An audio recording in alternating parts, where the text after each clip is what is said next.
Hello बच्चों, let's read the question. First question में बोला गया है the correct name of X Y and Z amino acids are glutamic acid, tyrosine and cysteine respectively. Tyrosine, cysteine and glutamic acid respectively.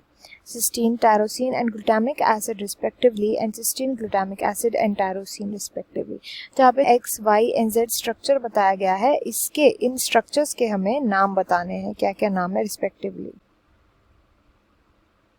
की concept जो होगा यहाँ पे यूज होगा वो होगा प्रोटीन्स का। प्रोटीन्स में भी यहाँ पे जो स्ट्रक्चर दिखाए गए हैं वो किसके स्ट्रक्चर्स हैं? अमीनो एसिड्स के स्ट्रक्चर हैं। एंड प्रोटीन्स किससे बनते हैं? अमीनो एसिड से बनते हैं। तो अमीनो एसिड्स जो होता है छोटी छोटी यूनिट्स होती है जिनको जोड़ करके किससे जुड़ते हैं? ये पेप्टाइड बॉन्ड्स के थ्रू जुड़ते हैं। पेप्टाइड बॉन्ड से जब ये जुड़ते हैं तो ये प्रोटीन्स बनाते हैं। अब यही अमीनो एसिड का स्ट्रक्चर भी देखते हैं। इस अमीनो एसिड का स्ट्रक्चर क्या होता है? तो अमीनो एसिड के पास होता है एक कार्बन। इस कार्बन की 4 वैलेंसी होती है। एक वैलेंसी बनी होती है with the help of carboxylic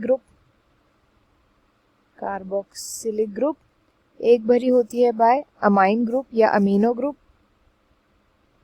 एक भरी होती है बाय आर ग्रुप। एंड ये आर ग्रुप हर अमीनो एसिड में चेंज होता है। बाकी सब स्ट्रक्चर सेम रहता है, बस ये आर ग्रुप रहता है। एंड देन लास्ट होता है हाइड्रोजन। तो ये होता है एक टिपिकल अमीनो एसिड का स्ट्रक्चर। अब इस क्वेश्चन में हमें एक चीज हमेशा याद रखनी है। इस क्वेश्चन में जो बोला गया है कि एक इनमें से क्या है? Glutamic acid. तो एसिड जो होता है हमेशा वो होता है जिसके पीछे COOH लगा होता है, इसके पीछे कार्बोक्सिलिक ग्रुप लगा होता है। एंड यहाँ पर अगर हम देखें तो एक्स्ट्रा कार्बोक्सिलिक ग्रुप, देखो ये एंड ये स्ट्रक्चर तो सब में सेम है, तीनों में सेम है, बट एक एक्स्ट्रा कार्बोक्सिलिक ग्रुप एडेड होगा उस अमीनो एसिड में, इसलिए उसका नाम ग्लूटामिक एसिड रखा गया है। एंड मुझे एक ही के अंदर एडिशनल कार्बोक्सिलिक एसिड एडेड दिख रहा है, यानी कि Z जो होगा स्ट्रक्चर, Z यहाँ पर हो जाएगा ग्लूटामिक एसिड। Z हो जाएगा ग्लूटामिक एसिड। यानी अगर R ग्रुप जो प्रेजेंट है, R ग्रुप वो ये है CH2 यहाँ पर 3 बार आएगा प्लस COOH होता है, तो ये स्ट्रक्चर बनाता है अमीनो एसिड ग्लूटामिक एसिड का। नेक्स्ट आते हैं, अब बात करते हैं नेक्स्ट अमीनो एसिड्स जो कि टायरोसिन एंड सिस्टीन। तो इनको याद रखना भी बहुत ईजी है। देखो टायरोसिन, टायरो जो है ये बिल्कुल बहुत ज्यादा सिमिलर लग रहा है टायरो, फिनॉल से बहुत सिमिलर लग रहा है। इसमें फिनॉल लाइक स्ट्रक्चर भी ये साइक्लिक कंपाउंड जो देखने को मिलता है। तो यहाँ पे जो साइक्लिक कंपाउंड है, साइक्लिक कंपाउंड OH, तो यहाँ पर जो है ये वाई स्ट्रक्चर जो है वो टायरोसिन का है।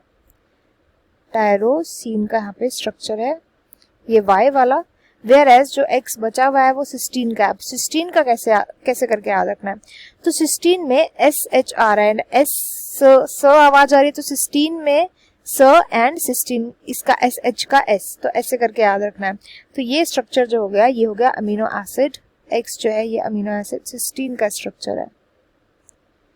तो यहाँ पर जो राइट आंसर है वो फर्स्ट नहीं है, सेकंड नहीं है एंड फोर्थ भी नहीं है। तो यहाँ पे जो राइट आंसर होगा वो जाएगा option 3, cysteine, tyrosine and glutamic acid respectively. I hope you understood it well. Best of luck and thank you.